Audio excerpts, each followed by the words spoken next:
All right, ladies and gentlemen, this is the Global Reality right here on the Global Reality Radio Network. I'm your host, Josh Reeves. This is the Thursday edition of the broadcast, September 26, 2013 into September 27, 2013. Thanks so much for being with us. We are going to be getting into some news for you here tonight, as well as our continued series of reading by request of one of our listeners, Zachariah Sitchin's Stairway to Heaven, really getting into the whole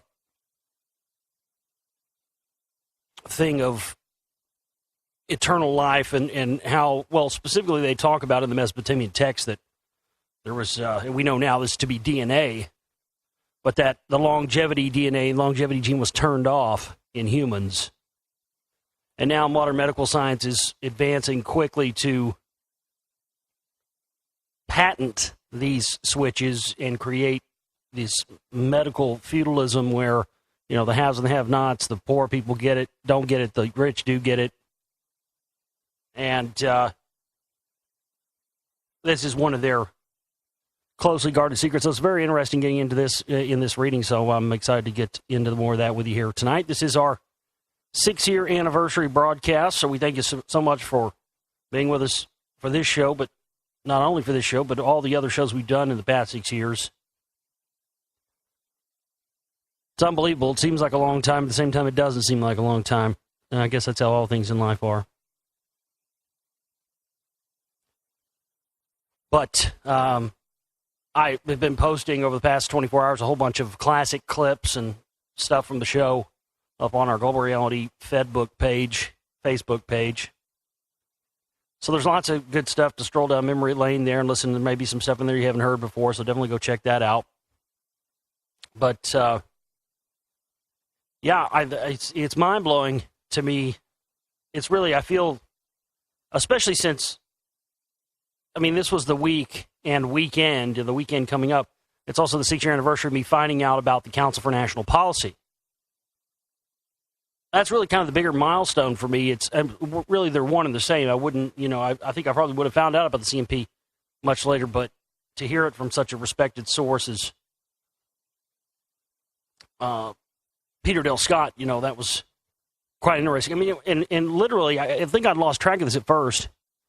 I'd forgotten that I didn't do a full week of shows my first week of doing it, and at that point I was only doing it for like 4 days a week, 1 hour. I was just starting out, but I was looking back at the dates on the shows, and amazingly, first show was September 26, 2007, and the second show was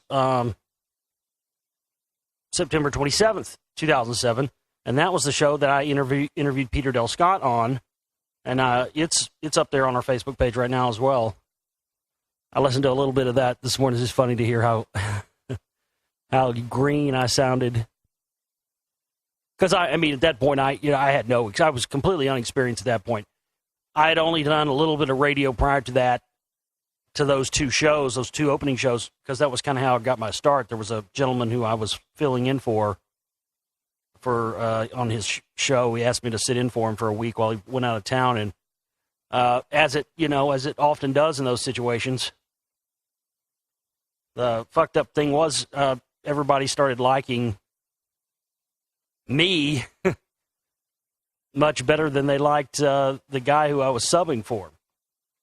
So that led me to getting my own show shortly there after that, and then that second show, Peter Dale Scott, found out about the CMP, because, again, I've said this before, but it really is, I lived it, so it's a lot more intense, I guess, for me than it is for you just hearing it, but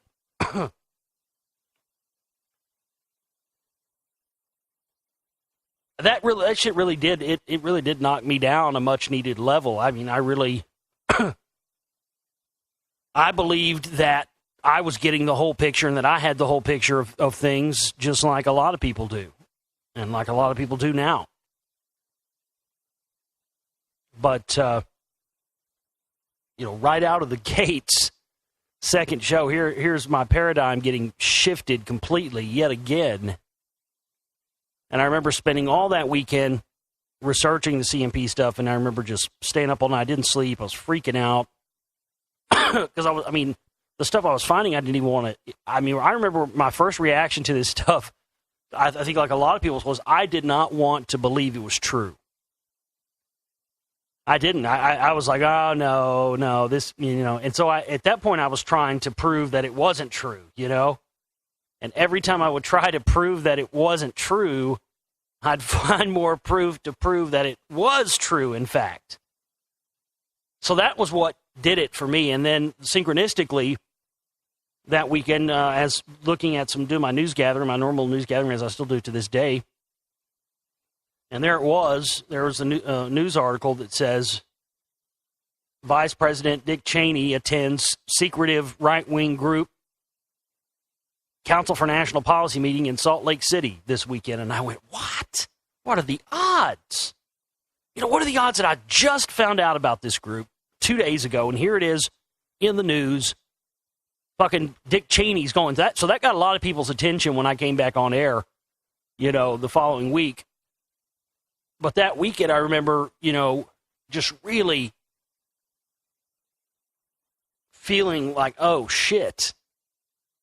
And here I am 6 years later, and I'm doing my first live appearance, live presentation in front of an audience and stuff. It's, it's amazing to see where I'm at now and how far I've come and everything that's happened in between there.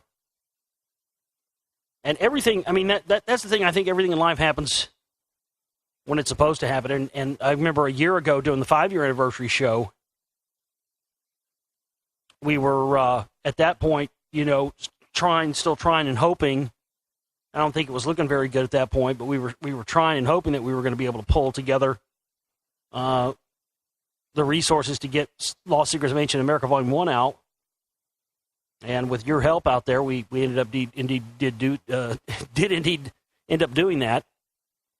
And here we are a year later. We're trying to get Volume 2 out in the same positions, and we're real close. We only need about $1,500 now to finish the film. So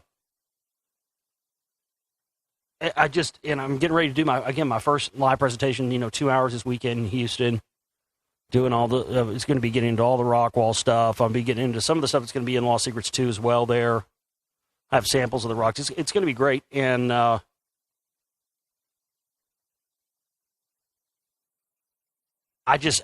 see what we've done in the past 6 years.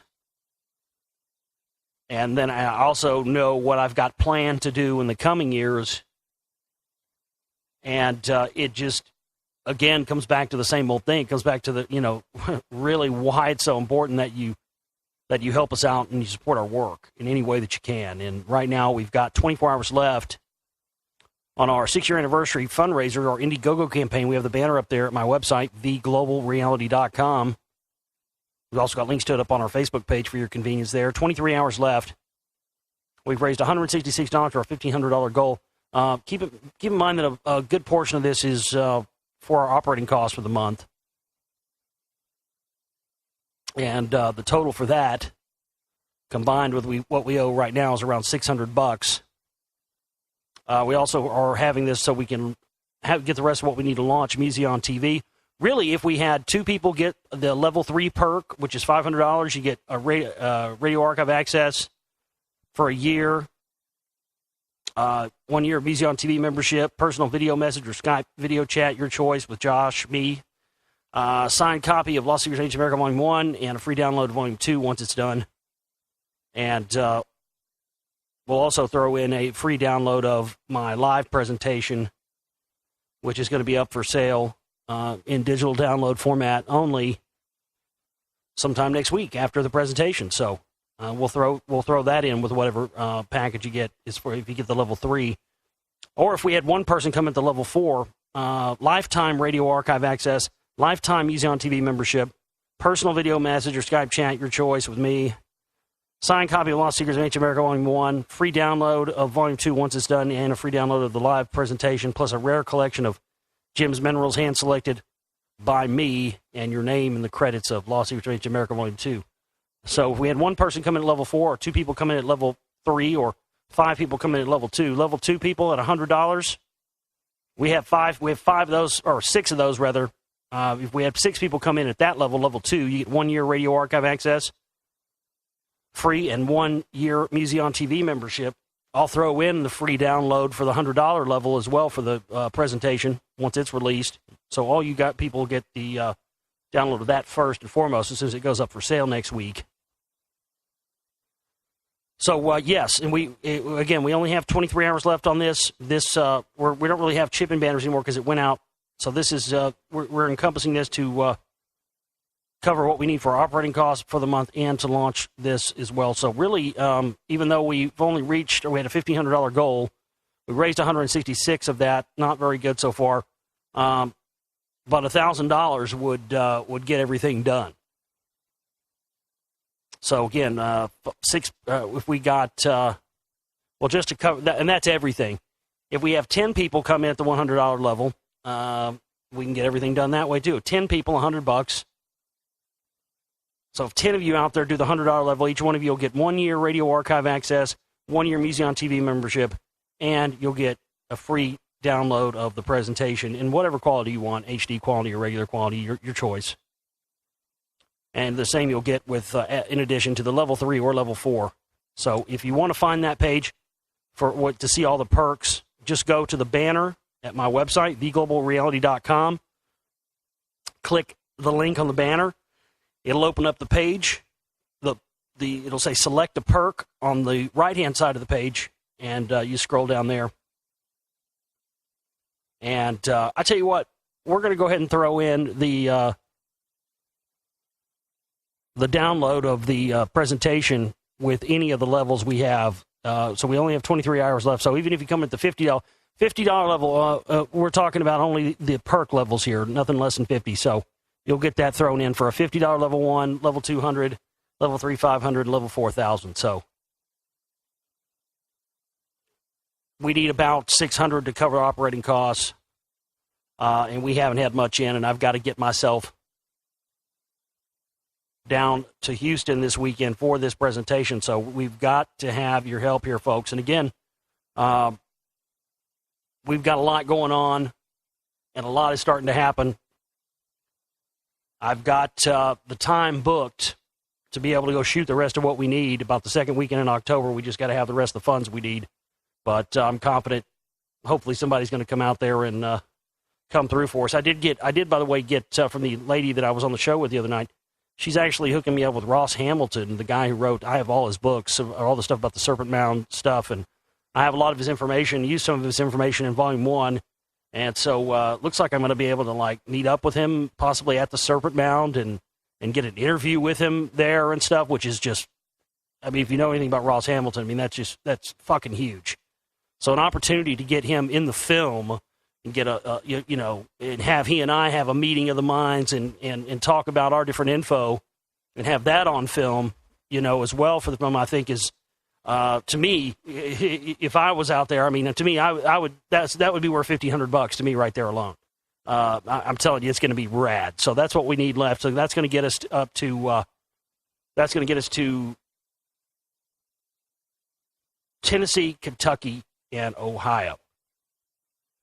And there were a few other states I wanted to hit, but I'm not going to try. I'm just trying to get the rest of what I need to get the bare minimum done on this. We'll save the rest for other volumes. I'm not going to try to. I think sometimes I try to do too much, and I need to sort of not try to do as much on this film as I'd planned, but really concentrate and spend time on the specific sites and things that I am able to cover. You understand what I mean? Quality over quantity, let's say. So it's kind of a different approach for me, but it's also kind of a way where, sometimes you have to take that step back and go, okay. Because, like I said before, I don't care how many volumes it takes. I don't care if I have to end up making 10 volumes of this. I don't care. And, of course, I've got other projects. And, of course, there's going to be other films and other subjects, things that are going to come in between various volumes of this, but I'm not. This is not like this project's not like the Secret Right films or like 9/11 New World Rising or something. this is not something that you just cover and then walk away from. I mean, there's so much left that we don't know, and there's so much work that I have left to do on this. And right now, especially with this possibility of us being able to get a dig going, we're still just trying to find a piece of property that's. Because I have no problem trying to raise funds for a piece of property that costs $30,000, $40,000, $50,000, but there ain't no way in fucking hell in a handbasket I'm going to try to fucking raise $750,000 for a fucking piece of property. We can't raise fucking, $500 to cover our operating costs or whatever. So, again, you can only sometimes do what you can do. But I really, I just want to thank everybody out there, everybody who's supported me in the past 6 years, everybody who's donated every penny, large or small. Those of you who've donated large amounts, you know who you are. I don't know what else I can say to you other than, I owe you everything. I mean, you guys who've made the films possible, who've made the radio show possible. Those of you who donate month in, month out, those of you who donate every month, even if it's only a small amount. I have people who can only donate $25 a month, but they donate that $25 a month every month. And I just think to myself every day, if everybody did that, if everybody just said, you know what, I can do $25 a month, whatever it may be. If everybody did that, even if everybody did $1 a month, if everybody just took the initiative to just have something without fail that they supported us with every month, we would never have to have fundraisers and all that stuff, And that's the whole thing. I've talked to so many of you out there. I know all of you are you're capable of so much more than what we're currently seeing, especially in light of the fact that, again, if we didn't have 500, almost 500,000 listeners in the last 30 days in 43 countries worldwide, I would have gave up a long time ago. But the fact of the matter is, people are hungry for this information. I mean, people are so excited about this presentation in Houston this weekend. It's got me excited. It's just exciting because very rarely, I just often seem like in my life, I'm just constantly not around other people very much that are as excited about this stuff as I am. So, to go in with a room full of people who are just as excited about this stuff as I am, that, it makes you want to do it. That's the whole reason why I do it. So I hope that there's more of these. I mean, I want this to be, I'd love to do like a little tour or something, go around different states and do the presentation, live at different places. I mean, if you've got a group, this is being done by a local group, a local paranormal group, Houston Paranormal Planet. And, I mean, they just rented this room, the Grand Ballroom at the Hilton there, and that's really all they did. The rest, I mean, literally everything else I'm doing. I don't have any. Oh, by the way, don't ask me if you're friends with me or whatever. If we're cool. Please don't ask me if I can get you in for free, because I cannot get anyone in for free to this because it's not my gig. They paid for the room. They're the ones that are charging the admission. I mean, they're not even really. I think they're giving me like $300 or something. I mean, I'm not really even getting hardly anything for doing this. So hopefully, bring your ATM cards and your checkbooks and whatever else. Buy some swag from us while you're there. Buy some DVDs, and we'll have some Lawnite rocks up there for sale. And so, definitely buy some swag for us. And we'll also have a donation jar if you want to make a donation in person. While you're there, you'll be able to do that. We can also take cards and checks and everything else for donations. So, but yeah, it's cash only for the event as well. And anyway, if there's any other groups out there like that, I mean, if you have a group in your town or your city, and you think your group could pull together something like this, I think they're expecting anywhere from 50 on the low side to 100, 150 on the high side. So I'm not really for sure. You never can tell. Plus, it is in Houston, and I think the Houston Texans are playing at the same time, so that'll weed out the I think she said there were a few people in her group that wanted to come, but aren't going to come because, I guess it conflicts with the football schedule or whatever. I'm like, you know what? Fuck them. That weeds them out anyway. I don't want any football watching fucks at my goddamn presentation anyway. You know what I mean? If you got to make a decision between coming to see me live and a football game, and you choose a football game, you're a dumb fuck, and I can't help you. I'm sorry, that's the goddamn truth. You need to stay home and watch football, because probably what I'm going to talk about is going to be over your head anyway.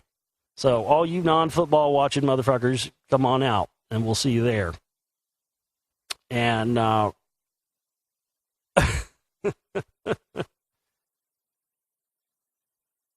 but yeah, I mean, if you've got a group, in your town or something, I'd love to do something somewhere, especially if it's back through some of the states I've got to go back through or go to and shoot and all that different stuff. I'd love to do something while I'm up in Ohio, maybe, or Tennessee. Well, I'm going up through Tennessee, Kentucky, and Ohio. I think the only place we're staying is I think we're staying Nashville and Columbus, I think is where we're staying. But I don't know, maybe there's a group in Ohio. Maybe I can coordinate with Hamilton or something. Maybe we can get something going up there. I'd love to come do a presentation. But it's going to be awesome. Yeah, I mean, even if you, think you already know all this information or whatever, it's going to be great, because it's going to be, look who you're talking to. You're talking to me here. I'm an animated motherfucker, dude. It's going to be an interactive experience, I'll be walking around out in the audience, handing people rocks. Look at this shit. Check this shit out. It's going to be off the chain. So, yeah. Sunday at the Hilton Southwest Ballroom in Houston, Texas. Houston Paranormal Planet presents Josh Reeves live. He'll be doing his 2-hour presentation on the rock wall, the lost secrets of ancient America, and a whole lot more. Be there. Doors open at 1 o'clock. Cash only at the door.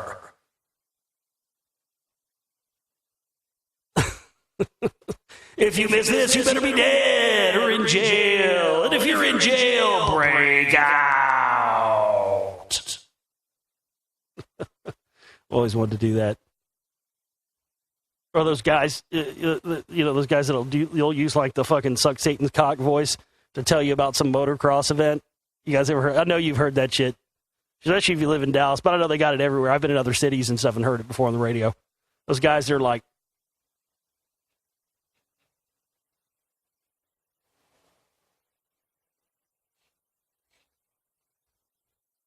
this Sunday, coming to the Enormo Dome, motocross. They'll be like, for like 30 minutes afterwards. Motocross. This Sunday at the Enormo Dome. Coming to the Hilton Southwest Ballroom, Josh Reeves. Satan presents Josh Reeves live in Houston. Son Satan's cock.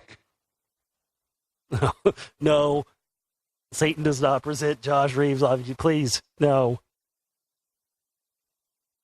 That's hilarious. All right, let's get into. We don't have a lot of news, but we'll get into what we do have.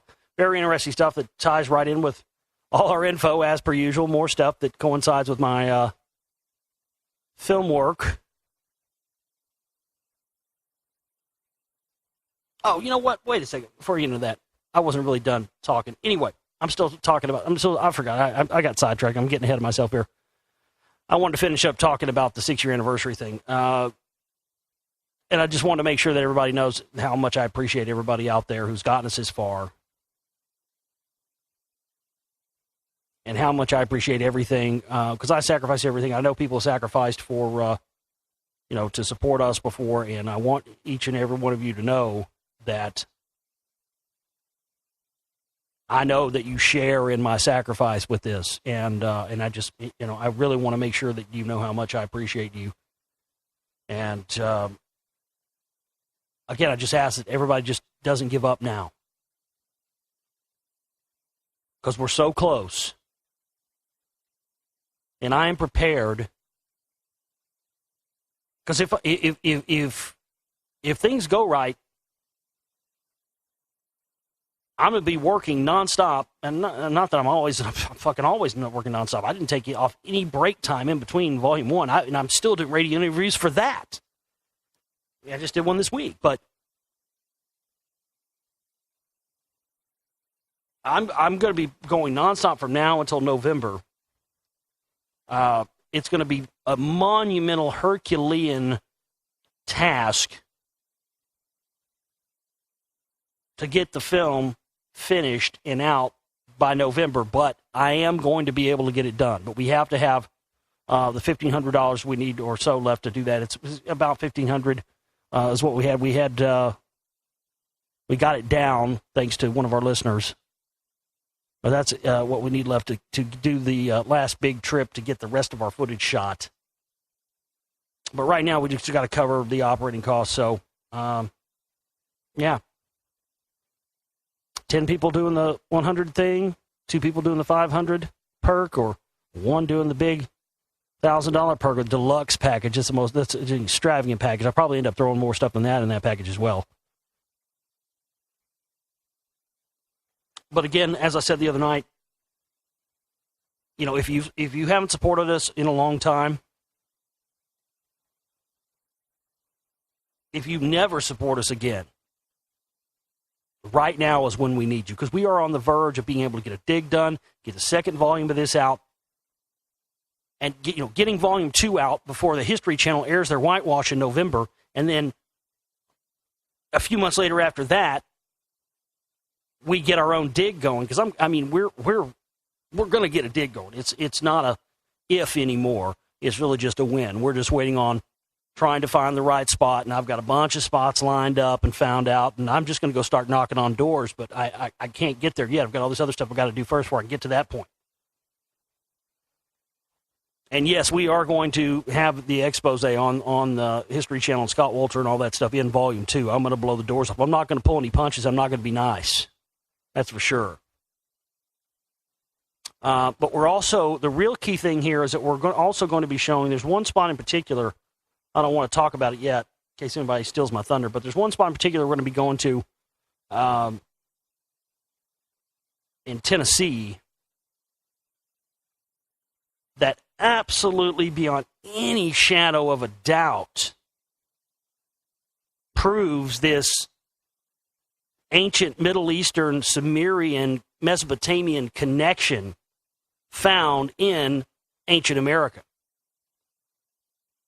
And we talked a lot about that in Volume 1. In Volume 2, we're going to show even more conclusive evidence of this, because, again, it's the one thing that most scientists would never cross-reference these things with. And, again, when you do, it's unbelievable. And I had no idea about this site until recently, but Volume 2 is going to be leaps and bounds over Volume 1. And, anybody that donates $500 or more to the rest of what we need for this film is going to get their names in the credit as a co-producer. Okay? So act now and help us however you can. If you can't help us with the film, help us with the operating costs. The main important thing of anything is just getting the operating costs done. And I've got to get ready and get all my stuff to go out of town, so I may or may not be doing a show tomorrow night. So, really, we need this stuff in here sooner or later. We need at least $600 in here ASAP. At least by tomorrow or Saturday at the latest, so. Considering we haven't gotten hardly anything else in this month, and we're not really able to have any other choice, please go there and help us so we can continue into our 7th year, because we are on the verge here, folks, of really, finally, being able to show people the arrogance at which the powers that be have in launching this bullshit campaign, which is absolutely targeted and is an absolute response to Lost Secrets of Ancient America Volume 1, because we know beyond any shadow of a doubt that they had no interest in it until after my movie was out. We know that for a fact because the woman who's the granddaughter of Dr. James Glenn, who I talk about in Lost Secrets of Ancient America Volume 1, he was the first guy that really, he found the Quetzalcoatl head artifact near the wall and was the first guy really researching its artificial origins. And his granddaughter has become a friend of mine. We've been corresponding through emails, and she had tried since the first show aired to give them all her data, pictures, information, everything on the rock wall. They didn't want it. And then she sent me an email right after my film came out. She heard about my film, got my film, watched it, and she said a couple of weeks later they were blowing her phone up, asking for her information on the wall. All of a sudden, before they didn't want it, all of a sudden they wanted it out of the clear blue sky, and she sent me an email saying, hey, I thought you might want to know that they didn't want this information at all until after your film came out. And then lo and behold, right after your film came out, all of a sudden they couldn't wait to get it. But yet in the Rockwall newspaper, they didn't give her any credit for being the ones that told the show about it. They gave it to some guy who was the head of the Collin County Historical Society, and the first guy he calls is the guy who runs the diggers that is friends with Ralph Hall. So, I mean, that alone right there, again, tells you that, this is the official, approved, sanctioned version of the information of the rock wall. And why didn't they put out a show about this 2 years ago? Why didn't, don't you think it's a bit odd? There's never been any shows ever on cable TV shows or any of these, Discovery Channel, History Channel, any of the other channels, or any other channel at all for that matter.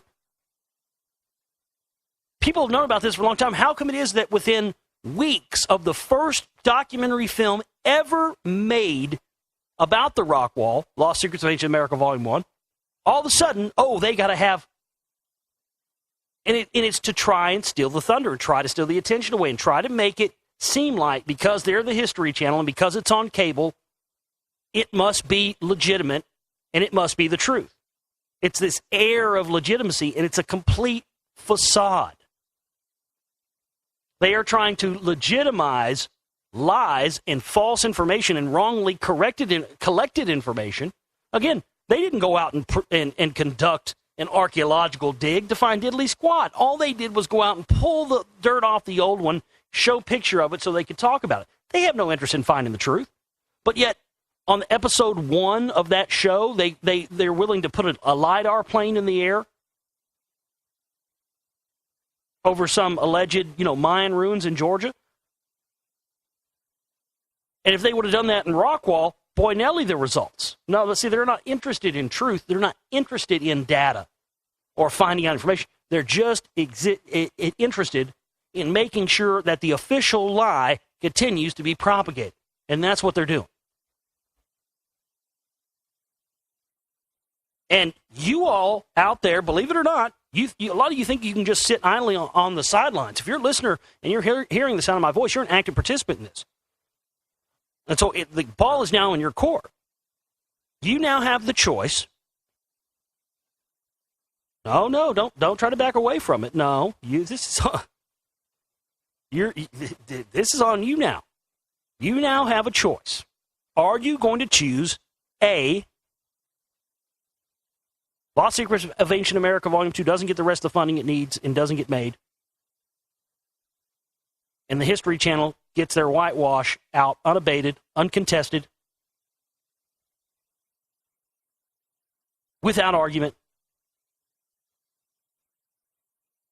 and the bad guys win another victory? Or B, we get the rest of what we need. I work my ass and my bones to the ground until that fucking show comes out to get that film up in digital downloads and out to people. Even if I have to work up to the day it airs, I'll do it.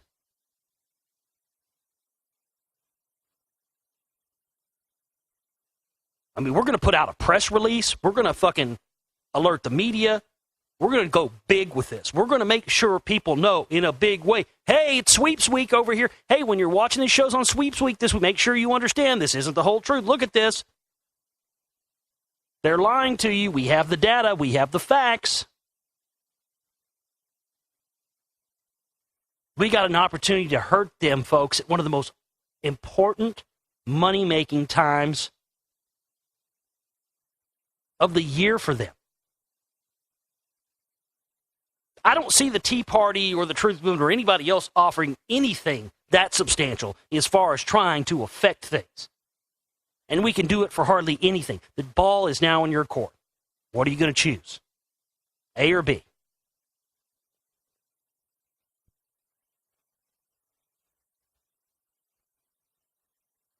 Archaeologists reveal evidence of 2 major destructions at biblical site. Imagine that. Major destructions, catastrophes happening at these sites that those are just myths. I mean, I've literally seen people be shocked when they say biblical lands. And then they see actual evidence of it. Wait a minute. You mean there were actually these people around back then and this kind of stuff was going on and their cities have been found? Wow. See, that's the fucked up thing about it. Religion has lied and fucked up tons of people. And anti-religion has lied and fucked up a lot of people. And folks, that can only be done by design. That can only be done by the perpetrators of this grand hoax, this grand illusionary matrix, who designed it that way. Because as I've talked about many times on this show in the past 6 years, the blind follower and the atheist are kindred spirits, whether they want to admit it or not. And the reason that is because neither one is a threat to the guy holding the cards, so to speak. Why? Because they're both set in a dogma that is not flexible. And that's the crazy thing. I mean, there are as many untruths about beliefs of what people think about religious texts and stories and stuff as there are, about what religion itself does. I mean, it's an unbelievable thing. And that's right where they want you. They want you either to be a blind follower or they want you to be a unbeliever. Because either one of those situations, they've got you right where they want you, because your beliefs are not going to be changeable either way. They don't want you going, you know what? You're full of shit. The blind follower, you're full of shit. You know what? You, non-believer, you're full of shit too. Both of you are full of shit, and you're both being controlled and manipulated by the same people. Because you cannot see the forest for the trees. And you don't understand that there's a whole greater context here that they're not telling you about. And that is giving you an inability to be able to see things for how they really are. And that's why people who don't follow into either category of blind follower or non-believer are the biggest threat to the power structure there is. That's why when I first started hearing people on conspiracy shows and stuff talk about being Christians, that was the first thing that sent my red flag up to me for Alex Jones. Before I knew about the CMP or anything else, when I heard him proudly refer to himself as a Christian and proudly, I said, that's a red flag. Anybody of his alleged knowledge and alleged research that could still, after doing the proper research, call themselves a Christian is either A, number one, they haven't done enough research, which I find hard to believe, or number two, they're liars.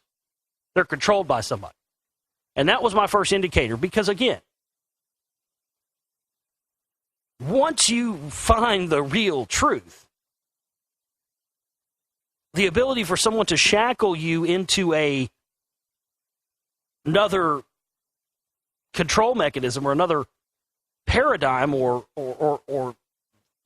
orthodox or something, it's just, That should be long gone. So that was the first red flag for me. And so lo and behold, when, of course, like I said, when I found out about the Council for National Policy, this, group that was at its heart founded from the religious sects of all sects. I mean, I've heard people get all butthurt about stuff I said in the past. Because people say, oh, Christians and Catholics aren't the same thing, and blah, blah, blah. Well, is it the Catholics that run the CMP or the Christians? You're saying it's this, that, and the other. Well, look, it's all the above. You got Mormons in there, too. You got Jews in there. I mean, it's the point of the matter is, these people are all conspiring together. And while they've got everybody chasing their tail about these groups that everybody and their mother knows about, CFR, Trilateral Commission, whatever it may be, meanwhile, you've got these other groups over here that are absolutely connected to families like the Rothschilds. You got Rothschild members in the Council for National Policy. And here you go, you've got Alex Jones and Jerome Corsi and all these other people spouting off about Rockefellers and Rothschilds, and they're telling you to buy gold, and all the gold trade is completely run by the Rothschilds, has been for years. And they're bringing on all these guests that just all happen to be members of the group. I remember there were some guys who used to be on a network with. They had what's his face, Prune Face, Paul Craig Roberts on their show one time, and I called in acting like he didn't know I was a host on the network, didn't know me from Adam, so I called in acting like I was just a random caller, but they knew what was up, and so that we set him up so I could ambush him during their show to ask him about the Council for National Policy. And it was one of the most solid gold things I'd ever heard. This dude backtracked and stuttered and stammered. You could hear the sound of the piss and shit running down his legs during this interview. They got off the subject 30 minutes later. They'd gone on to other things, and he comes back, well, with his sneaky lawyer trick, let me ask you a question. Do y'all think I'm a bad person? Because first he said he'd never heard of the group. He said he'd never heard of it. And then we told him we had his name down on membership lists. And then he said, oh, I have heard it. Yeah, I remember that. But it was a support group for Reagan. And it was only in the 80s. And we said, well, no, sir, we have you on membership lists on into the 90s as well. He said, well, you just said a minute ago that they don't make their membership lists public. So how can you have my name? And we said, sir, no, you're implying something we didn't say. We said they don't make current membership lists a secret, but past ones, for the most part, have been available. Oh, well, yeah, I was a member, but, it's not bad or anything. And, I mean, he was shook. He was literally shook. And when I went to confront Larry Pratt, I mean, I'll just never forget it. He looked down and saw my name badge on turned ghost white. I think he thought I was coming for him. I said, Mr. Pratt, and he turned ghost white. He knew who I was. He heard my voice. He knew immediately. He definitely was quite aware who I was. And when he looked at me like, you know what's funny? That motherfucker, you know who that motherfucker looks like? I don't know if anybody out there could do this and put a picture of these two motherfuckers side by side. But if somebody could do it and send it to me, I'll post it on our Facebook page. It would be gold. Take a look at, Larry Pratt, Gun Owners of America, right? Grab a picture of that motherfucker, and then go grab a picture of the smoking man, the fucking cancer man from fucking X-Files. Man, them two motherfuckers, maybe not in the picture, I don't know. I would have to see it, but I tell you what, up close, that motherfucker, I was, holy shit. I was like convinced that motherfucker is the smoking man after I saw him. I'm like, he's the motherfucking smoking man. He does, man, he fucking looked like him to me, but he turned ghost white, dude. And I was just about to, he gave me this look like, please don't roast me in front of all my followers. So I just asked him if he'd come on the show, and he, oh, yeah. And he was shaking, handing me his business card, and but he never would come on. But nonetheless, I shook him because he thought he was about to get roasted wide open. As soon as he saw me, he was like, oh, fuck. It's funny, man. I don't think I've ever had anybody like just look in sheer terror like that. He thought he was about to get his ass whooped or something. He ought to have his ass whooped, but I wasn't going to do it. Not worth it. I'm not going to jail for one of those fucks. Leave that to somebody else. That would be funny, though. It would be funny to see somebody bitch slap Larry Pratt and video it. That would make me smile for sure. Genetic link shown between Indian subcontinent and Mesopotamia. Well, I got one word for that. Fucking duh. Welcome to the party, boys.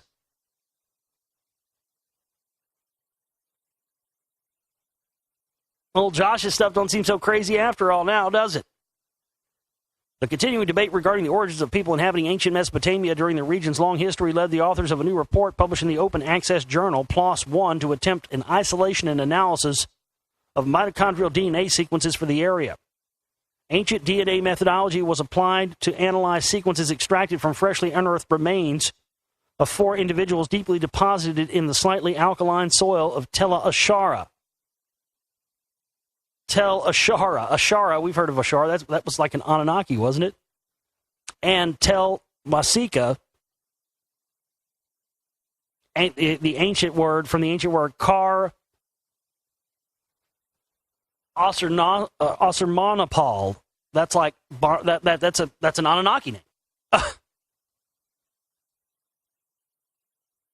Because we saw the Barnanarsapal and that sort of name many times in our readings. Yeah, it's interesting. So they show that they actually had relation to India, and of course we know that many of the stuff like a lot of the stuff like yoga and stuff like that that's often associated with India actually had its origins in ancient Mesopotamia first. Research was also carried out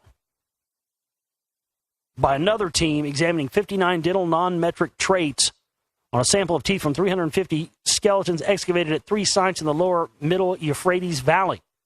This showed a stable population until after the Mongolian invasion, which resulted in a large depopulation of northern Mesopotamia in the 13th century CE. The final major change occurred during the 17th century when Bedouin tribes arrived from the Arabian Peninsula. Although it is not possible with DNA analysis to reconstruct the details of an individual's life, it can provide insights into his or her ancestry.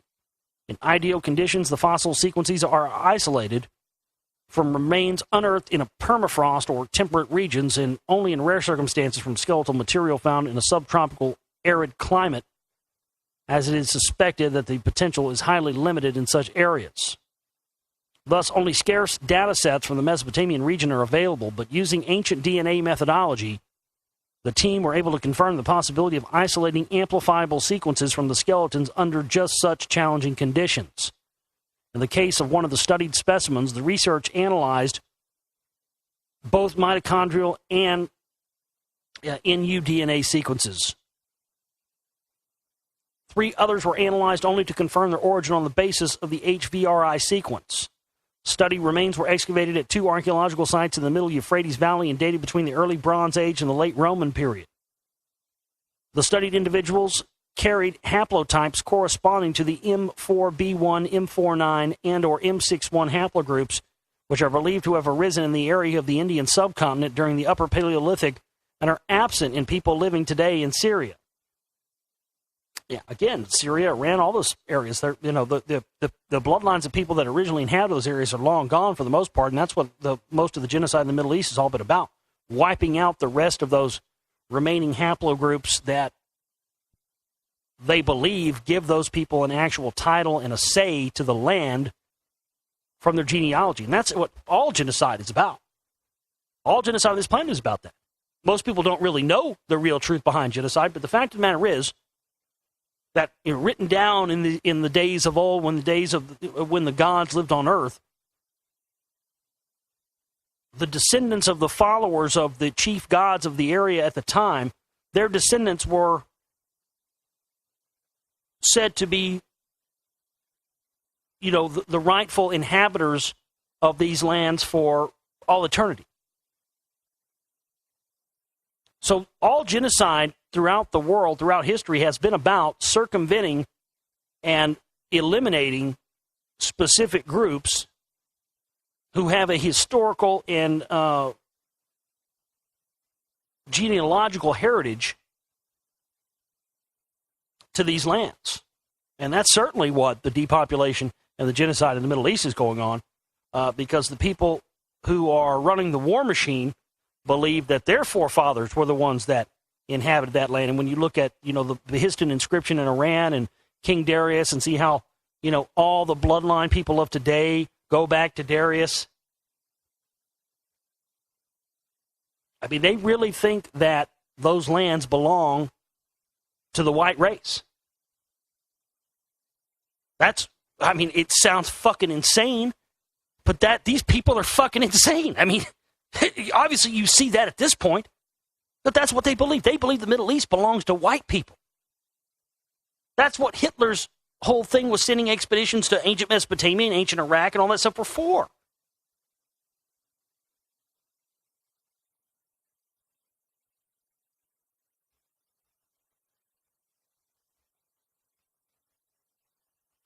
The suggestion is that these analyzed remains from Mesopotamia belong to a people with a genetic affinity to the Indian subcontinent, as the distribution of identified ancient haplotypes indicates a solid link with populations from the region of South Asia, Tibet.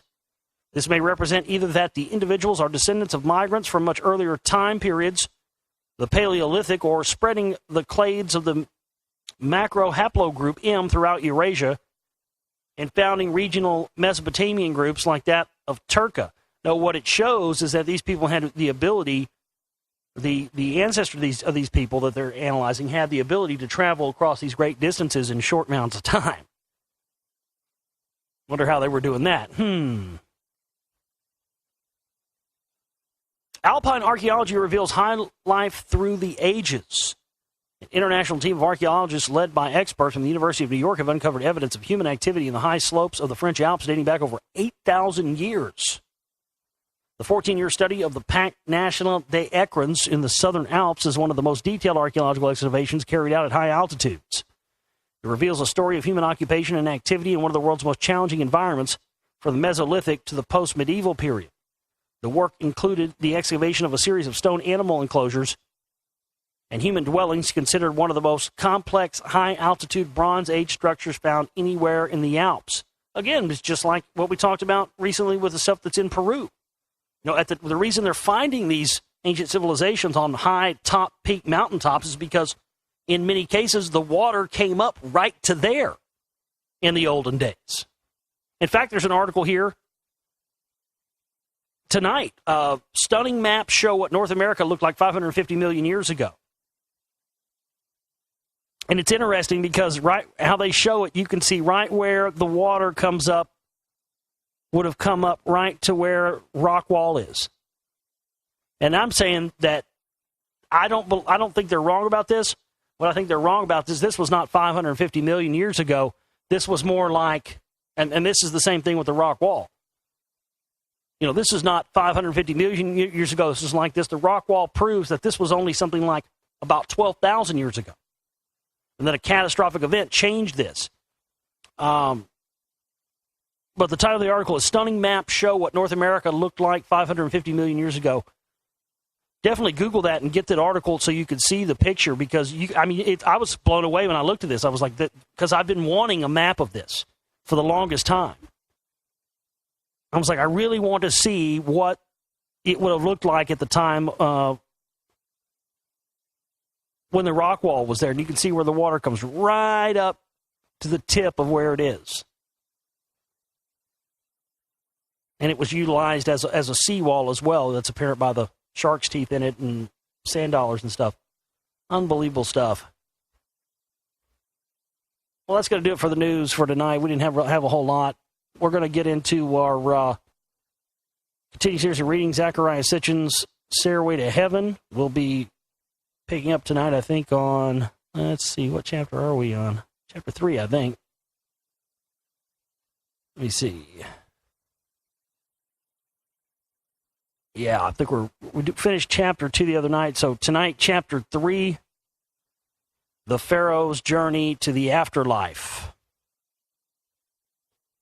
Oh, and real quick before I forget, we are auctioning off a guitar, a George Harrison Rocky Stratocaster replica.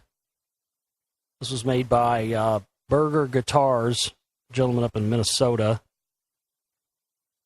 It's assembled from various. He used to make them. He doesn't make them like this anymore. Now he just makes them from whatever you want, a Squire Strat, a Mexican Strat, or an American Strat. This one's actually assembled from various Fender parts, both Squire and regular Strat parts. But it's an exact replica of George Harrison's psychedelic Stratocaster, his Rocky Stratocaster. It's got all the psychedelic colors and the Om symbol on it, and all the rainbow day glow paint, and it looks like the one he played in Magical Mystery Tour. Anyway, we're auctioning off this guitar for a fundraiser to fund the rest of what we need for Lost Secrets Volume 2. The auction is only open to United States listeners only. We can't do overseas or Canada or anything like that on this because shipping guitars overseas is a bitch. There's no guarantee you'll get it in one piece if it gets sent overseas, because customs is just horrible on guitars, and you have to end up lying about what you're sending, and then there's no chance it gets there safe. So, but we can get it there safe in the United States. Only I've shipped plenty of guitars back and forth because me and my buddy did sold guitars and stuff a bit on the side for a while. But anyway, it's a great guitar. The starting bid is $400. It costs $100 to ship it, so keep that in mind as well. So the opening bid's $400. So any amount, $400 or more, is a bid. You can send your bid to globalrealityshow@gmail.com. That's globalrealityshow@gmail.com. Send your bid in there, and we will notify you if you are the highest bidder. So send in your bids, and whoever bids the highest amount will get this guitar. Hell, if you want me to sign it for you, I'll sign it for you on the back of it or something. If you don't want me to sign it for you, you just want the guitar, fine, whatever. But it's a great guitar, plays really great, sounds really good, and it looks even better than that. It looks rad.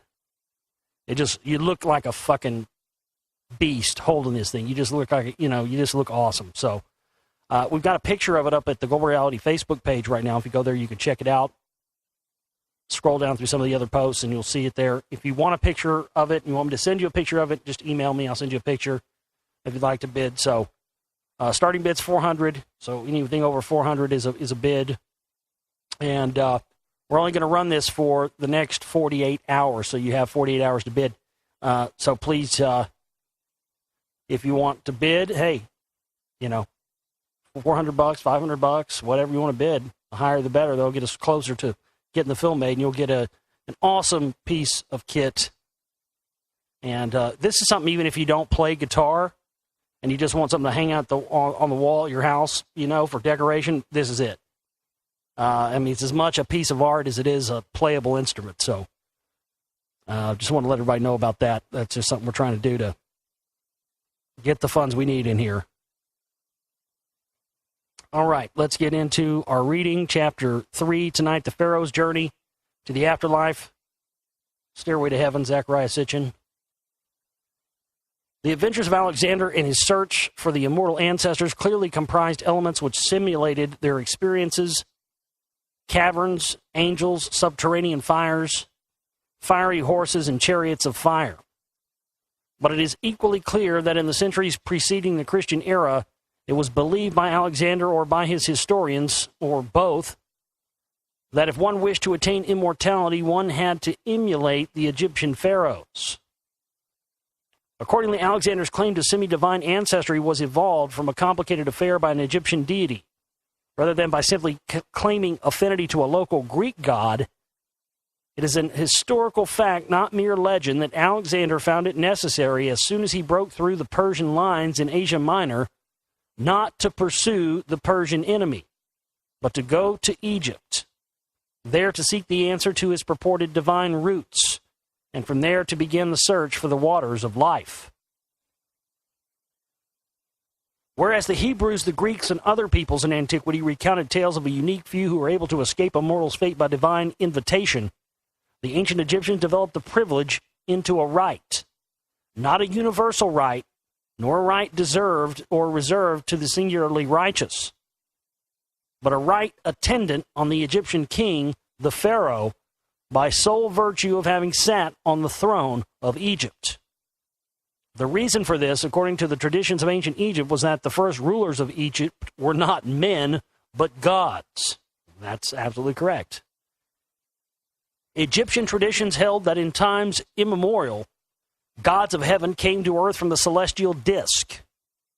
When Egypt was inundated by waters, a very great god who came forth to earth in the earliest times arrived in Egypt and literally raised it from under the waters and mud by damming the waters of the Nile and undertaking extensive diking and land reclamation works. It was therefore that Egypt was nicknamed the Raised Land. See that geoengineering skills?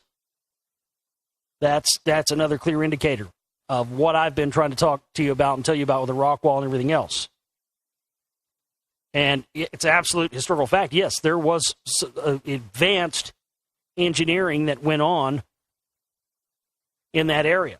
And I've often thought about that, it was possible that, at least likely that whoever built, all of this stuff, from the rock wall, the Great Pyramids, to the pyramids in Bosnia, on, if they weren't done by the same people, they were definitely done by the people that were working from the same script, from the same playbook, the same design chart, as it were. This olden god was named Ptah, the developer. Here we go. He was considered to have been a great scientist, a master engineer, and architect. Now, that's what I find highly interesting about some of these ancient Egyptian gods and their connection to, the Sumerian gods before them, because the Egyptian gods were just basically transformations or reincarnations of these same Anunnaki gods. They just became different characters with different names in the Egyptian pantheon. But again, so many of them, master scientists, master architects. And then somehow we're supposed to just think there's not a connection between the gods and these ancient structures?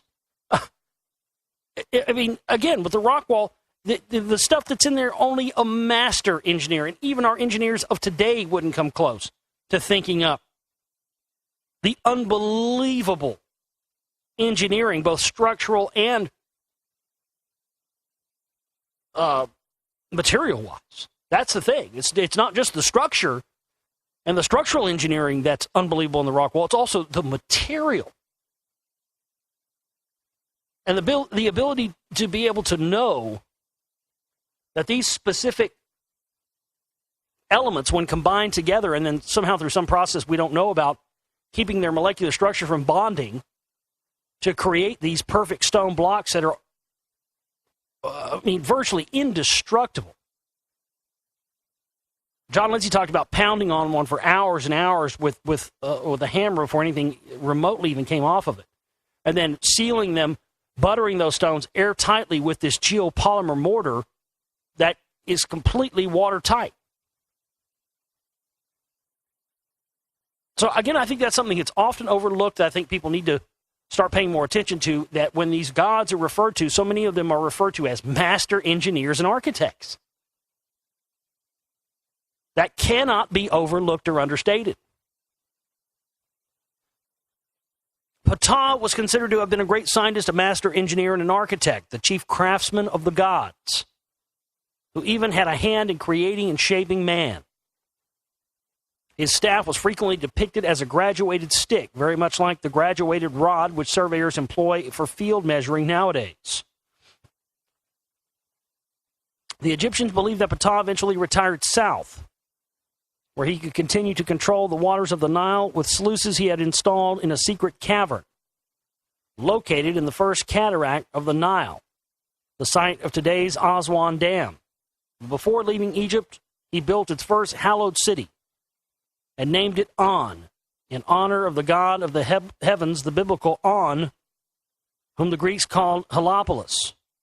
There he installed as Egypt's first divine ruler his own son, Ra, so named in honor of the celestial globe. Ra, a great god of heaven and earth, caused a special shrine to be built at On. It housed the Ben, a secret object in which Ra had purportedly come down to earth in from the heavens. In time, Ra divided the kingdom between the gods Osiris and Seth, but the sharing of the kingdom between the two divine brothers did not work. Seth kept seeking the overthrow and death of his brother Osiris, It took some doing, but finally Seth succeeded in tricking Osiris into entering a coffin, which Seth promptly set to seal and drown. Isis, the sister and wife of Osiris, managed to find the coffin, which had floated ashore in what is nowadays Lebanon. She hid Osiris as she went to summon the help of other gods who could bring Osiris back to life. But Seth discovered the body and cut it to pieces, dispersing them all over the land. Helped by her sister Nephites, Isis managed to retrieve the pieces, all except for his cock, the phallus, and put together the mutilated body of Osiris, thereby resurrecting him. Thereafter, Osiris lived on, resurrected in the other world among the other celestial gods. Of him, the sacred writings said, he entered the secret gates, the glory of the lords of eternity, in step with him who shines in the horizon on the path of Ra. The place of Osiris on the throne of Egypt was taken over by his son Horus. When he was born, his mother Isis hid him in the reeds of the river Nile, just as the mother of Moses did, according to the Bible, to keep him out of the reach of Seth. But the boy was stung by a scorpion and died. Quickly, the goddess, his mother, appealed to Thoth, a god of magical powers, for help. Thoth, who was in the heavens, immediately came down to earth in Ra's barge of astronomical years and helped restore Horus to life. Growing up, Horus challenged Seth for the throne. The struggle ranged far and wide, the gods pursuing each other in the skies. Horus attacked Seth from a nar, a term which in the ancient Near East means fiery pillar. Depictions from pre-dynastic times showed this celestial chariot as a long cylindrical object with a funnel-like tail and a bulkhead from which rays are spewed out. A kind of celestial submarine. In front, the nar had two headlights, or eyes, which according to the Egyptian tales changed colors from blue to red. There were ups and downs in the battles which lasted several days. Horns shot at Seth from out of the nar, a specially designed harpoon. And Seth was hurt, losing his testicles. This only made him madder. In the final...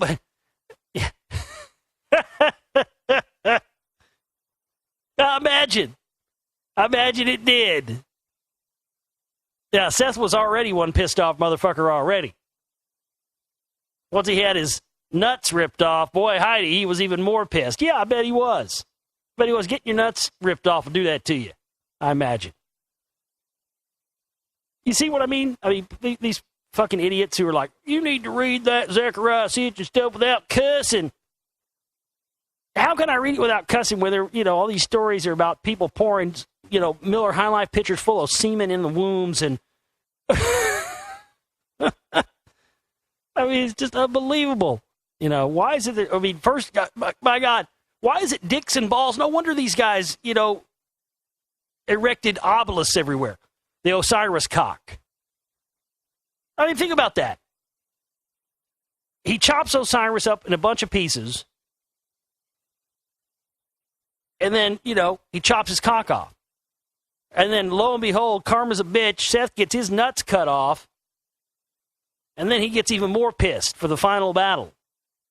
That would have been something. That's what they should have done in Star Wars. Star Wars would have been so much better, dude, if Vader would have told Luke he was his father in Empire, and instead of cutting off his hand, he would have cut off his nads. Oh, that's he was trying to, get the anger to flow through him, so he joined the dark side. Well, if he'd have cut off Luke's nads, I think he would have got into the dark side. That's what he should have done. Feel the anger flow through your cut-off scrotum.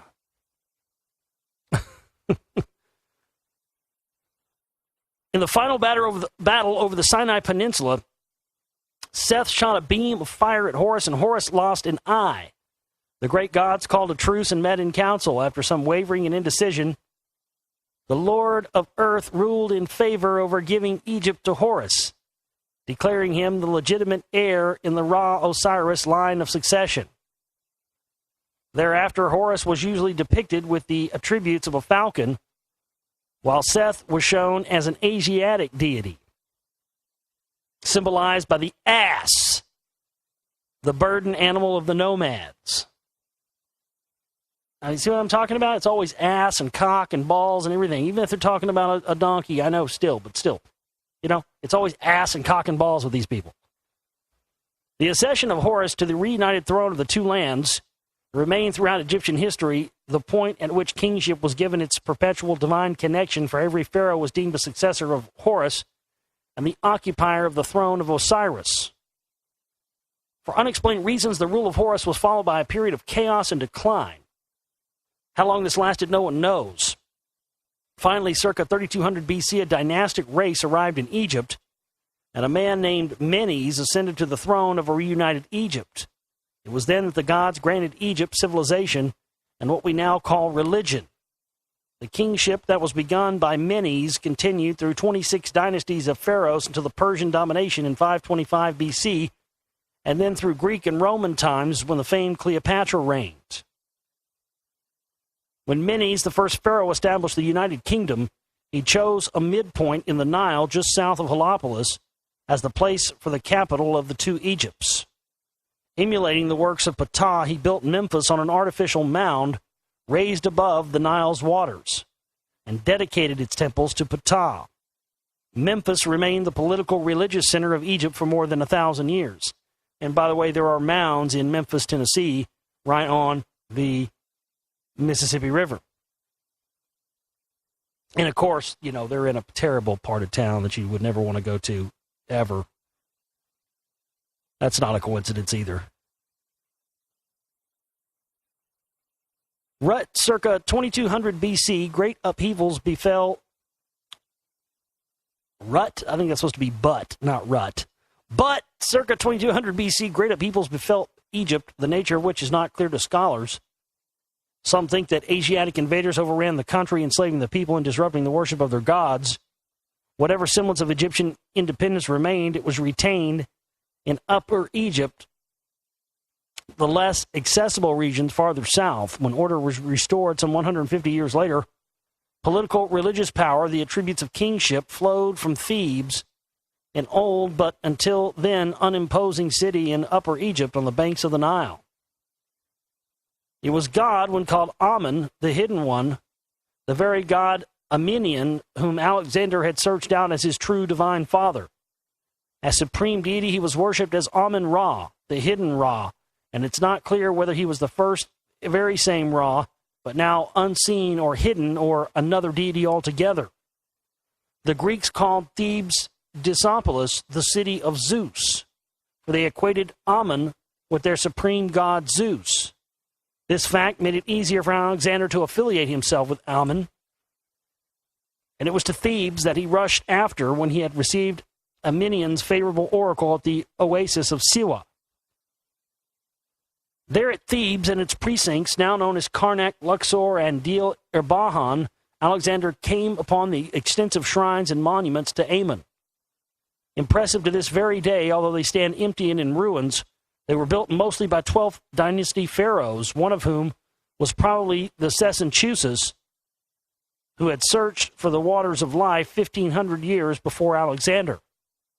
One of the colossal temples was built by Queen Hatshepsut, who was also said to have been a daughter of the god Amun. Such tales of divine parentage were not unusual. The pharaoh's claim to divine status, based on the mere fact of the occupying of the throne of Osiris, was sometimes augmented by assertions that the ruler was the son of the brother or this or that god or goddess. Scholars consider such statements to have been only symbolic meaning, but some Egyptian pharaohs, such as 3 kings of the 5th dynasty, maintained that they were actually physically the sons of the god Ra, begotten by him when he impregnated the wife of the high priest in his own temple.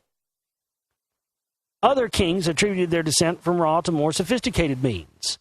It was claimed that Ra embodied himself in the reigning pharaoh, through which subterfuge he could then have intercourse with the queen. Thereby the heir to the throne could claim direct descendant of Ra. But apart from such specific claims to be of divine seed, every pharaoh was theologically deemed to be the incarnation of Horus, and thus by extension of the son of the god of Osiris. Consequently, the pharaoh was entitled to eternal life in the very same manner experienced by Osiris, to resurrection after death, to an afterlife. It was this circle of gods and godlike pharaohs that Alexander longed to join. The belief was that Ra and the other immortal gods managed to live forever because he kept rejuvenating himself. Accordingly, the pharaohs bore names meaning, for example, he who repeats births and repeater of births. The gods rejuvenated themselves by partaking of divine food and beverage at their abode. Therefore, the king's attainment of an eternal afterlife called for joining his gods in their abode so that he too could partake of their divine sustenances. And this is where the whole thing came of them taking on other personages, because they would reach a certain age and then they would rejuvenate themselves and they would go back to a younger look, and they would then have to take on a new persona so that historically people wouldn't get confused and ask questions, and this would allow them to basically ascend to thrones of power completely and 100% unchallenged. Boy, can you imagine? I mean, that's what isn't that what our leaders want today? I mean, look at fucking Henry Kissinger and David Rockefeller. Well, while our parents and our grandparents die, these cocksuckers are in their 90s and they ain't going nowhere. You see what I'm saying? You think they're not on to this? Hell yeah, they're on to this. There is nothing new under the sun, folks, that's for sure.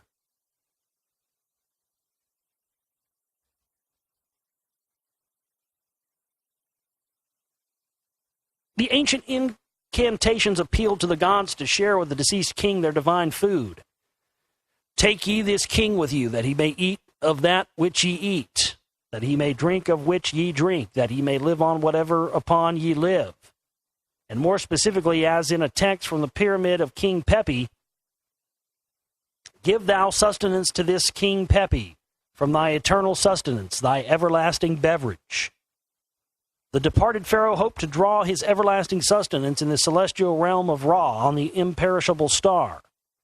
There, in a mystical field of offerings, or field of life, he grew the plant of life.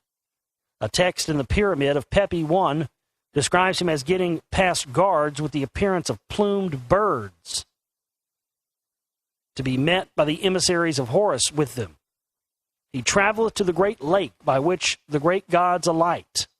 These great ones of the imperishable star give unto Pepi the plant of life, whereon they themselves do live, so that he may also live thereon. Egyptian depictions show the deceased, sometimes with his wife, at this celestial paradise, sipping the waters of life out of which there grows the tree of life, with its life-giving fruit, the date palm. The celestial destination was the birthplace of Ra, to which he had returned from earth. There, Ra himself was constantly rejuvenated or reawakened by having the goddess of the four jars pour him a certain elixir periodically. It was thus the king's hope to have the same goddess pour him too the elixir and therewith refresh his heart to life. It was in these waters, named Water of Youth, that Osiris rejuvenated himself. And so it was promised to the departed King Pepi that Horus shall count for thee a second season of youth, that he shall renew thy youth in the waters whose name is Water of Youth. Resurrected to afterlife, even rejuvenated, the pharaoh attained a paradisical life. His provision is among the gods. His water is wine, like that of Ra. When Ra eats, he gives to him. When Ra drinks, he gives to him. And in a touch of 20th century psychotherapy, the text adds, he sleeps soundly every day. He fares better today than yesterday. The pharaoh seemed little bothered by the paradox that he had to die, first in order to attain mortality.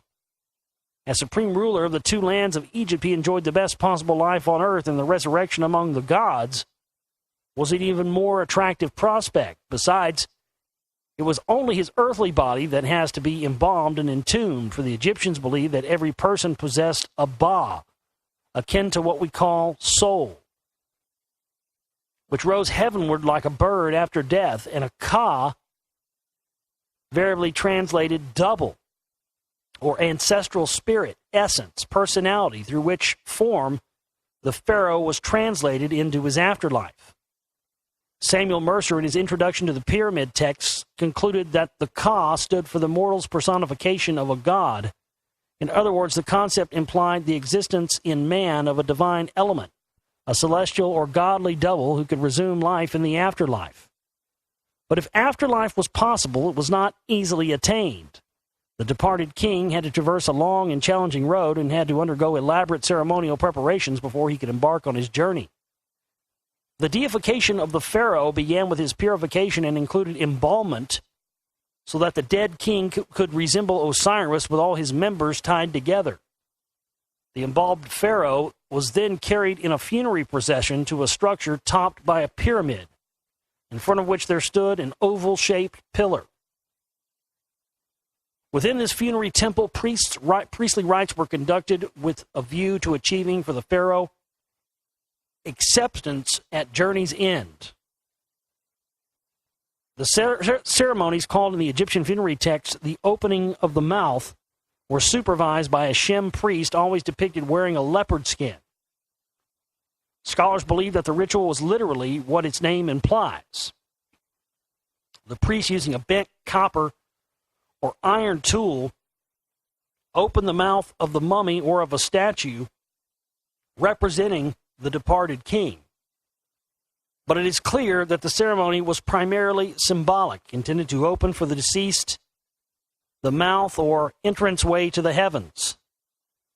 The mummy by then was tied up tight in many layers of material and was surmounted by the king's golden death mask.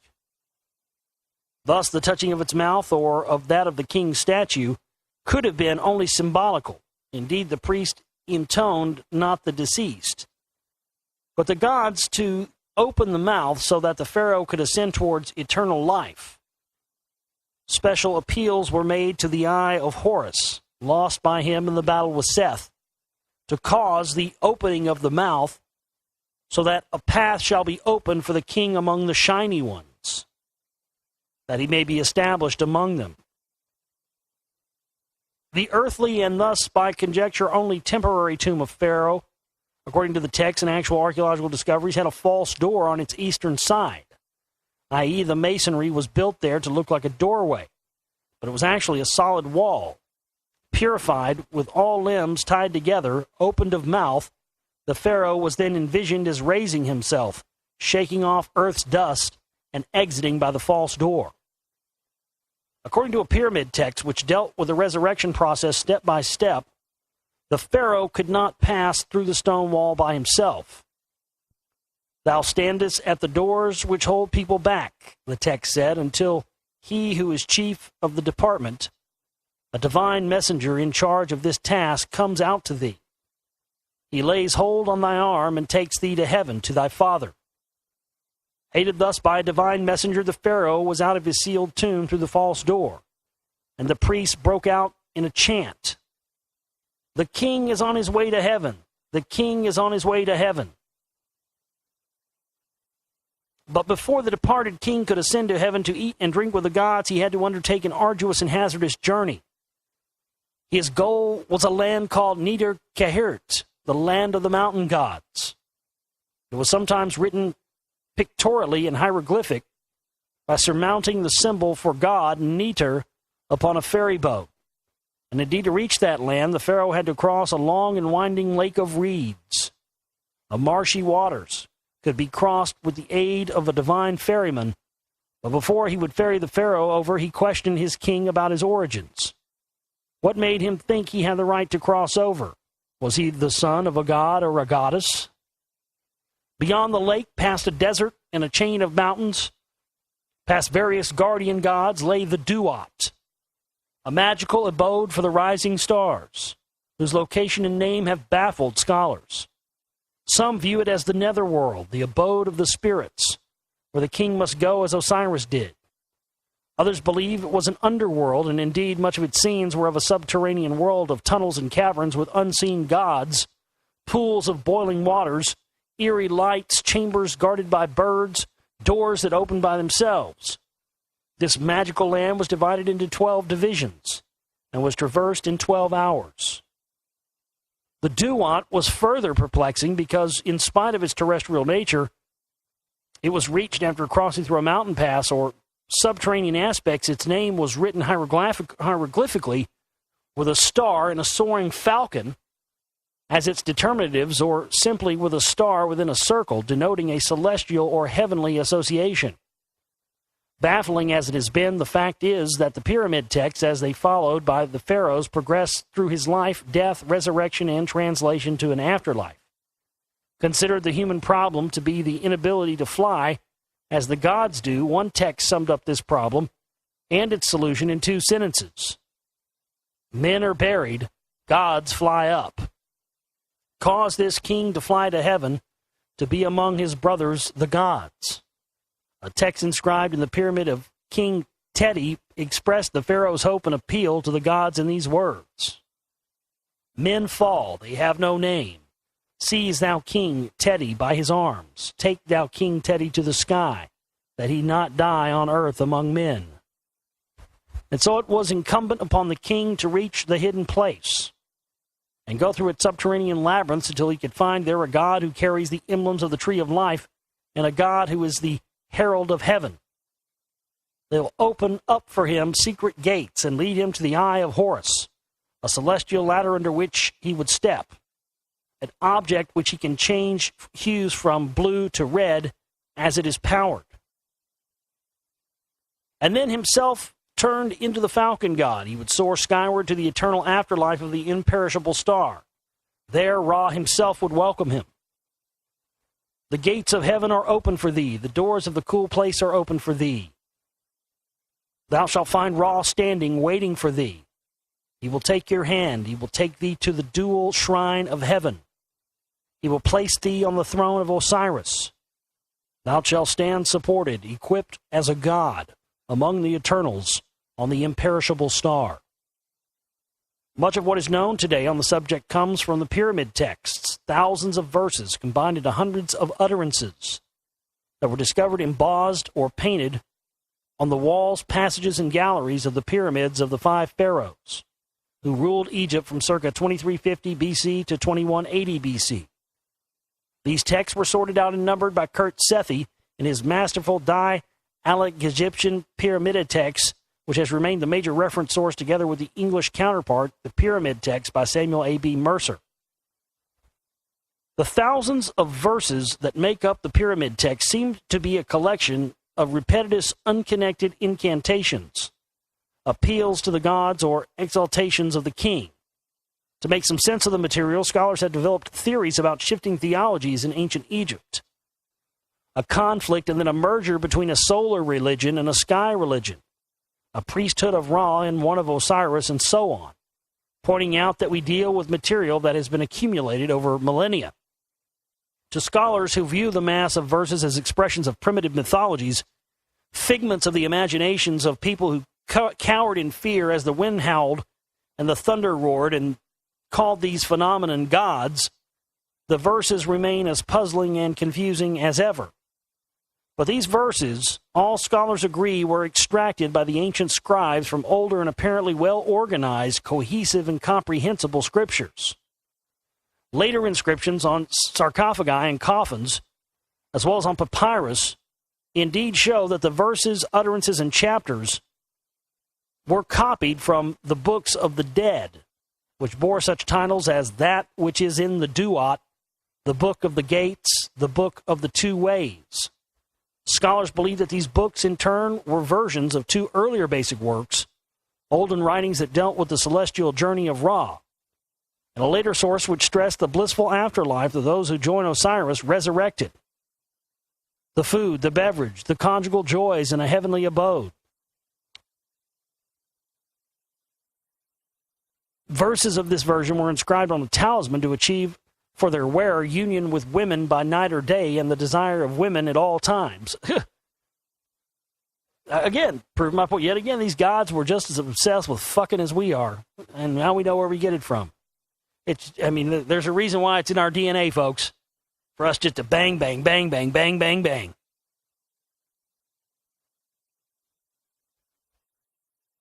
The scholarly theories, however, leave unexplained the magical aspects of the information offered by these texts. Bafflingly, an Eye of Horus is an object existing independently of him, an object into whose insides the king can enter, and which can change hues to blue and red as it is powered.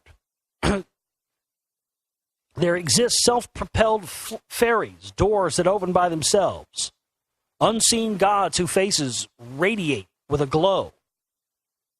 In the underworld supposedly inhabited by spirits only, bridge girders and copper cables are featured. And the most baffling aspect of all, why, if the Pharaoh's transfiguration takes him to the underworld, do the texts claim that the king is on his way to heaven? Throughout the verses indicate that the king is following the route of the gods, that he is crossing a lake the way a god had crossed it before, that he uses a bark as the god Ra had done, that he ascends equipped as a god, as Osiris was, and so on and so on. And the question arises, what if these texts were not primitive fantasies, mythologies, but accounts of a simulated journey wherein the deceased pharaoh emulated what the gods had actually done? What if the texts substituting the name of the king for that of a god were copies of some much earlier scriptures that dealt not with the journeys of the pharaohs, but with the journeys of the gods? One of the early leading Egyptologists, Gaston Maspero, judging by grammatical form and other evidence, suggested that the pyramid texts originated at the very beginning of Egyptian civilization, perhaps even before they were even written down hieroglyphically. J.H. Breasted has more recently concluded that such older material existed, whether we possess it or not. He found in the texts and information on the conditions of civilizations and events which enhances the veracity of the texts as conveyors of factual information and not of just fantasy. To one of quick imagination, they abound in pictures from the long-vanished world of which they are a reflection. Taken together, the texts and later illustrations describe a journey to a realm that begins above ground, that leads underground, and then ends with an opening to the skies through which the gods and the kings emulating them were launched heavenward. Thus, the hieroglyphic connotation combining a subterranean place with a celestial function. Have the pharaohs journeying from their tombs to the afterlife actually taken this route to heaven? Even the ancient Egyptians claimed the journey not for the mummified corpse, but for the Ka, the double of the departed king. They have also envisioned this double as a reenacting actual processes through actual places. What then if the texts reflect a world which had indeed existed? What if the pharaoh's journey to immortality, even if only by emulation, indeed did follow step-by-step actual journeys undertaken in prehistoric times? Let us follow in these footsteps. Let us take the route of the gods. That's the end of chapter 3. Zechariah Sitchin's Stairway to Heaven. We'll pick up on chapter 4 next time on the show. This is our 6-year anniversary show here, folks. Again, I want to thank everybody for being here the past 6 years, everybody that's gotten us this far. Please show your love and support right now. Please help us out as a 6-year anniversary gift. Give us any amount you can give us so we can continue with our work, folks. Any amount, large or small, is what we need right now. Go there, get yourself a perk. Just help us out if you can. TheGlobalReality.com is my website. My name is Josh Reeves. I love each and every one of you, and we'll see you next time. You guys have yourselves a great one. Take care.